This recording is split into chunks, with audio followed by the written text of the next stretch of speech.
બોલો, પ્રજાના પૈસા પાણીની જેમ વહી રહ્યા છે। અહીં 2 વર્ષ પહેલા બનેલો રોડ હજુ સારો છે। તે રોડ તોડીને નવો રોડ બનાવવાની કામગીરી શરૂ કરવામાં આવી છે।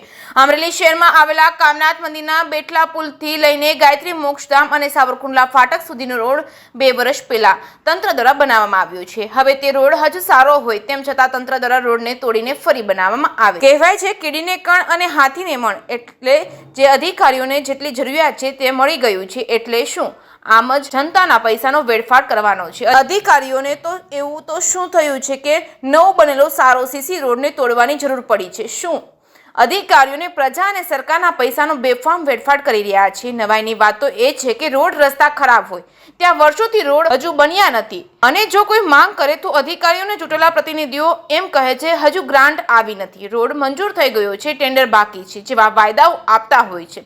પરંતુ નવો રોડ બનવામાં કઈ ઇસ્યુ તો આવતા જ નથી, કેમ કે સારો રોડ તોડવામાં આવે છે। અધિકારીઓને આવી જ રીતે પ્રજાના પૈસાનો બેફામ વેડફાટ થઈ રહ્યો છે। જે કેસની ગુજરાતી સાથે જૈનિક સુજિત્રા, અમરેલી।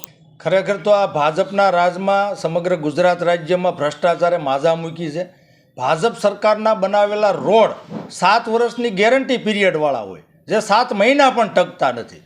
જેનો બેસ્ટ નમૂનો જોવો હોય તો અમરેલી જે બેઠલો પુલ છે, બેઠલા પુલથી ગાયત્રી મોક્ષધામ, સાવરકુંડલા ફાટક અને બાયપાસ તરફ જતો રસ્તો છે, એ સ્ટેટ હાઈવેની અંદર આવે છે। હવે ખરેખર તો 1.5-2 વર્ષ પહેલાં જ આ રોડ આરસીસીનો બનાવેલો હતો।